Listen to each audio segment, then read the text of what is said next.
So, hi everybody. Eric, Cheers. Kevin, Tatiana, and Swee. Hey man, what are we going to do today? Talk about Eric. arbitration, lockdown. Yeah, Same I thing we do suppose every day.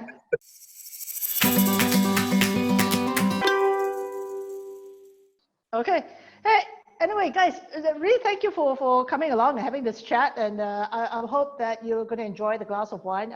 As you can see, I've already started, so I'm kind of ahead of you guys. And that's kind of a celebration of the fact that we've got some relaxations. And I'm actually booked to go and play golf tomorrow.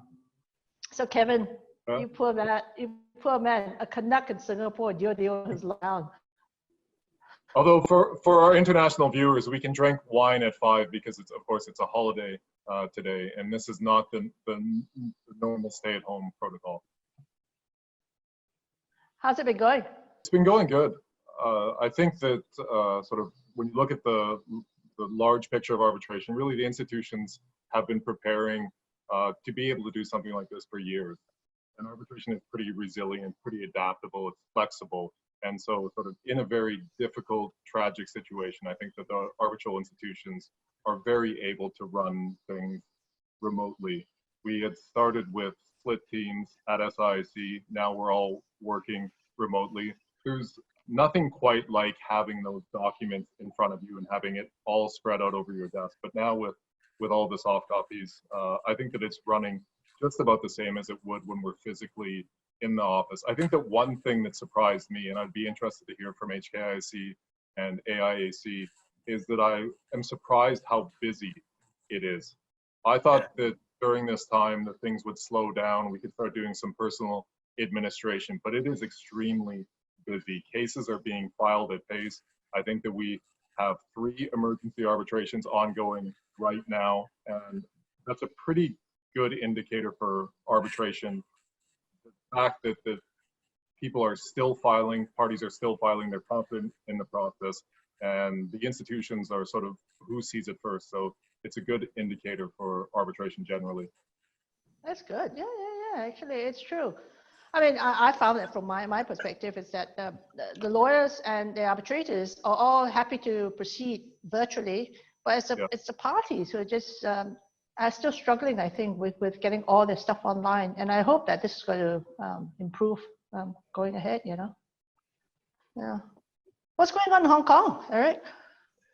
I mean, Kevin's absolutely right. We, you know, when this first came out around January, February, we had a little bit of a slow period because I think people were still sort of wondering whether or not this thing would basically just blow over.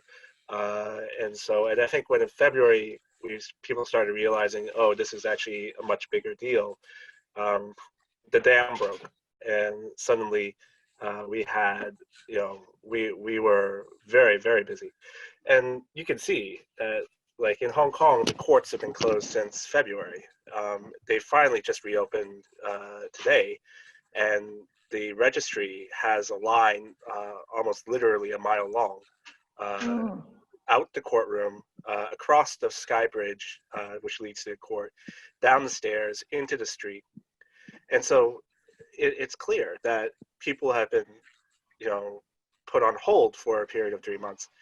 But we've been able to keep going, and because we've been able to keep going, I think people are starting to say, well, we can't. Let's do it through arbitration. Let's get the arbitration cases in. At least that's something we can do. And I think Kevin's right. We've had, you know, all of a sudden emergency arbitrations arise, a lot more in terms of proceedings which have been instituted.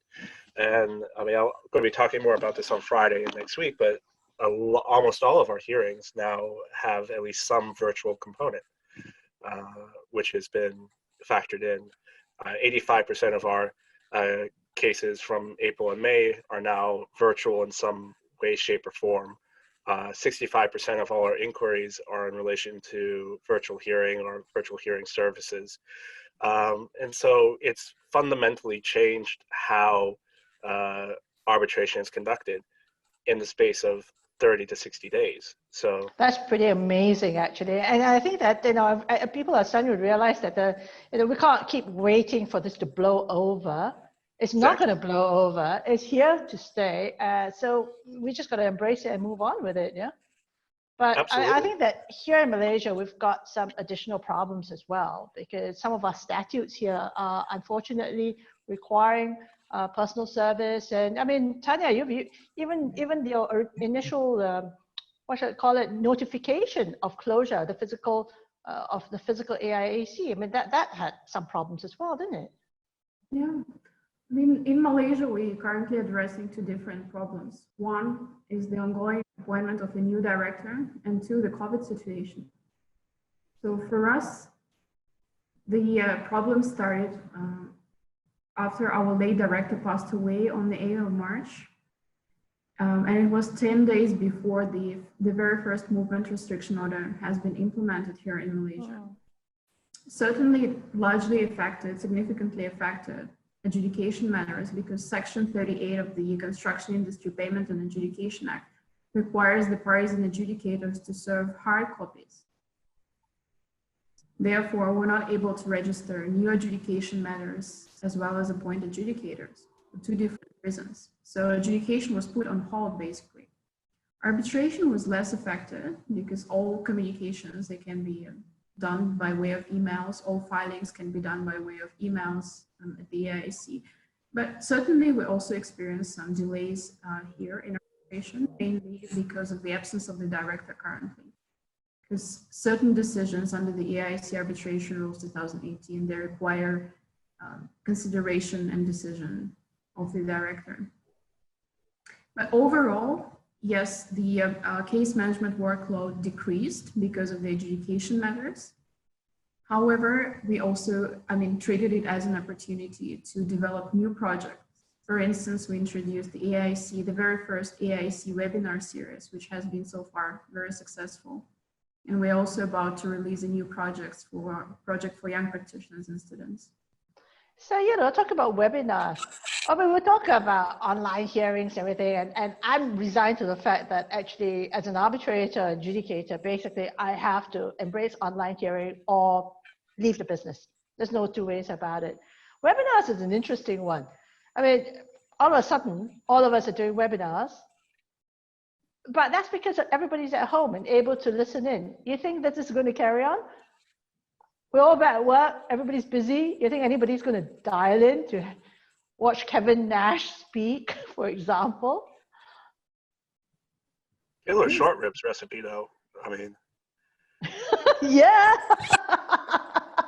I think that there's the networking element that's important of being at a physical event, but I do think, like many things, that this is going to change the way that arbitration markets itself. We've have a series of webinars for the next 3 months. We're getting thousands of people online all the time. I think always the question is, are people paying attention, or do they have it minimized in the bottom left corner of their screen and they're reviewing a document as they're watching? But I still think that it's quite effective. And if you look at the jurisdictional spread of our webinars, you have people from all around the world signing in. So I think that, like everything in arbitration, the hope is that we're going to take things out of this difficult situation, and once things are back to the previous normal, we're going to incorporate.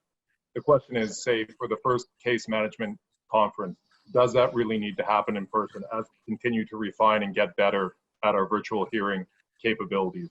So I think it's going to be interesting of how arbitration emerges outside of this, the actual conduct of the cases, and then all of the various events on the arbitration calendar as well.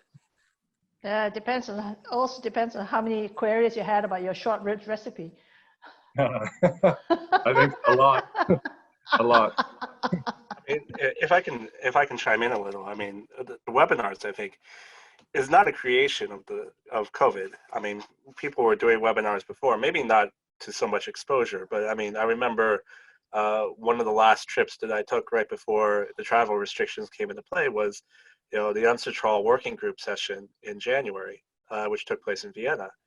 And even then, you had the chair of the academic group speaking in front of all the delegations, explaining to all of the delegations what Zoom was. and explaining to them that, oh, we are going to be doing a webinar presentation on some of the academic group findings. This was before any of the virus restrictions were in play. So webinars was something which was up and coming even before that. The virus may have accelerated that, but once that's settled down, I don't think stuff like webinars is going away. It's easy, it's a nice alternative to, say, podcasts, or something which you're listening to on the drive to work, or the MTR if you take the subway. It's just a different way of getting information across, and it has its advantages. It's been around, so it's not exactly a new thing. No, it's not. I mean, the question is actually whether people are going to be dialing in, when they're all busy in the office, as opposed to all sat at home, I mean, Tanya, you've had great success with the AIAC webinar series. Yeah, I mean, my observation also is that because we launched this webinar series and a lot of Malaysian arbitrators are also watching us and following us now, they became more open to virtual meetings and virtual hearings. Yeah. So they are growing. So some of them, they were initially against going online with their preliminary meetings, but now they're discovering options more of like online dispute resolution platforms such as WebEx or Zoom or BlueJeans more often. That's amazing, actually. I've never spoken to so many people in my life than I have in this last 4 weeks. It's just absolutely incredible. If you go to a conference, I mean, you speak to, let's say, 200 people, that's considered a pretty good conference, right? But I mean, now, the other day at AIAC, there was something like 550 people? And I spoke on another one, and there was something like 650 people. I mean, that's unbelievable numbers. It's incredible. So, I mean, I think that it just changes how we're going to be reaching out with people. All of us have family all over the world. And I'm sure we've all been using virtual ways to keep in touch with family, right? And now I find that with family in Colorado, for example, we barely used to contact them, but just because of the lockdown, we've got a weekly Zoom. How nice is that? How's that work for you guys? Same here. I mean, my parents, they are still in Russia. Yeah. So I see them every other day, and unfortunately, they live in one of the red zones. So this is really developing very fast, not in a good way now in Russia. We have about 9,000 to 10,000 new cases daily. Ooh, wow.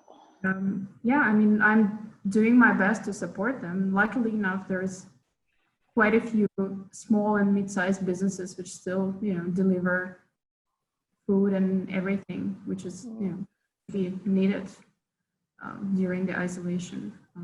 So yeah, definitely. Hey, Eric, how about you, man? Yeah, your family's in New York, and that was like the epicenter. Yeah, for a while. Yeah, I have family in New York, and Zoom has helped for us to have conversations with them. Especially, I have 2 young daughters, and my 2-year-old now knows how to say Zoom and FaceTime, knows how to operate the system probably better than the grandparents do at this point, and so it's been a great help in that regard. It also keeps from my experience, it keeps the relatives sane, because then they get to see the kid, and the one thing you learn is when you have children, the relatives no longer care about you. They only want to see the grandkids and the young ones. So it's been actually good for me too, because then I can focus on some work. Is that why you're in the office, Eric?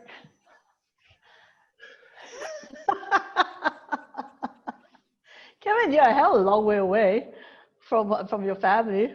So how's that going? I mean, I've been doing it for almost a decade in Singapore, but now it's May, so Canada is starting to get warm. But when it's February or March and I see how cold it is in Canada, I'm very happy to be in Singapore. We were talking earlier in the week and last week, when you're outside and you're running cases from a patio where it's 30 degrees outside and it's winter in Canada, you don't feel too bad. Yeah, it's truly the case. Yeah. But so, I mean, where do you think we're going from here? Where do you think we're going to be in 3 months' time? Are we going to be sitting around here talking to each other in a bar in Hong Kong, or are we going to be Zooming again? What do you think? Well, y'all are welcome in Hong Kong for that. That's for sure. I'm looking forward to it. Once the travel restrictions lift, of course. I don't know if you want to spend 14 days of that, you know, in a hotel room, but it's got to lift at some point, I think. But a question of whether or not 3 months from now or 6 months from now, it's a little far out to tell. I mean, like I was saying, Hong Kong, luckily, we seem to be cresting the second wave. We haven't had new cases for about 4 days now, but all of that could change in the blink of an eye. And so it's difficult to put a time frame on it. Yeah. Kevin, in Singapore, I mean, SIAC and all their events, so what's happening with those? Are they all pushed to next year? Are you still hopeful for this year? I think that it's one of those things that really it's almost day by day and week by week. One thing that we did is that we did a pivot. So we started offering all of these online webinars. We have our annual or biennial event in the autumn. So we're looking closely at that. And I think the advantage that you have there, so it could be where we have a physical presence, but also an online presence. And these are things that maybe should have been happening and that we have been doing in any event. I can remember being in China 2 or 3 years ago, and the head of our China office, we had a panel session, and he came up and he whispered in my ear, "There's 350,000 people online." What? Which number had no meaning, because it's so many people that it doesn't even mean anything. It doesn't make you nervous because it's so many. And if you look at HKIAC, AIAC, ICC, how many online viewers do you get for some of these web events? I think that we were heading in this direction anyway. So we'll see how it goes for our events for the rest of the year. But for the next 2 months, we effectively have 2 webinars every week with a few special events mixed in, and thousands of people are signing in. So it's been working very well. Yeah. Hey, Tatiana, next year when we have our AIAC ADR week, you think you're going to have a greater online component as well? I know we've had it in the past, people joining. I've been sat on the stage there and then having a big screen behind me and somebody's joining the panel discussion from somewhere else. It's pretty amazing. But what do you think? Do you think we're going to end up with more? Yeah. Actually, we are trying to convert a few events which were supposed to be a part of the ADR Week 2020 into webinars. For instance, as you may be aware, we were supposed to have a diversity day a day before the ADR Week 2020. So hopefully we'll be able to conduct the same event online in the next couple of months to discuss the age diversity, gender diversity, and professional diversity in arbitration. But speaking of cases, I mean, we definitely expect more and more AIAC administered cases to use virtual solutions. Although everything in place 3 years ago when the Polycom system was installed in the AIAC's facilities, it wasn't as popular as we expected. But nowadays, when many parties and arbitrators and adjudicators, they don't have any other choice but to consider virtual hearings and virtual meetings or witness examinations. Definitely, I mean, they will be using it. If they're satisfied with the quality of connection, with the quality of the product, they will be using it more and more in future. So, you know, talking about that, I was actually chatting to some of my barrister friends and asking, getting feedback basically about virtual hearings. And one of the things that actually occurred to me was the fact that, I mean, now we're in lockdown, you need social distancing, that kind of thing. But when that is lifted or eased, shall we say, I could really anticipate a situation whereby, for example, I'm sitting as tribunal and you've got one party using SIAC as where they are located and where they are recording from, another party in HKIAC, and then, for example, somebody else in AIAC. I mean, I see that in terms of all of you as arbitral institutions, the scope for cooperation probably is going to be even greater. Absolutely, and I think that HKIAC, AIAC, and SIAC have kind of a close relationship from geography, history, the way that we sort of have conducted ourselves. So if we had, and one of the advantages of arbitration is the flexibility. So if you had parties from mainland China and Hong Kong, and if SIAC administered arbitration and they wanted to have the hearing in HKIAC, I think that we would both be working together. Yes, this is possible. Please do go ahead and have the hearing in Hong Kong. Same thing in Kuala Lumpur. So these three institutions in particular have always been working together. And we have seen a couple calls in the last few months of that now is the time for institutional cooperation, where we should all be knowledge. What is your experience been on virtual? What is work? What are the must-haves for the platform? What are the nice-to-haves? So I think that these three institutions and all the institutions have always been talking, but I think that we're going to do so even more because it's pretty critical to be cooperating right now. I absolutely agree. At the end of the day, we all work towards the same goal, to provide services which are effective and efficient and suitable to the parties and tribunals, right? So if this is something to consider, then why not? Yeah, I echo all of those comments. I mean, rising tide raises all boats, right? So at this point, we need to be cooperating. I mean, if anything, to help create, at least some sort of standard for the arbitration community. And it seems like, at least from my perspective, it's the Asian institutions which are leading that charge. The Asian institutions leading that charge with a Canadian, a Russian, a Hong Kong American, and a Malaysian American American. Hey guys, I really thank you very much for spending time and having a chat with me, and cheers, and hope to see you guys in KL, and apart from having a drink, going out for some makan.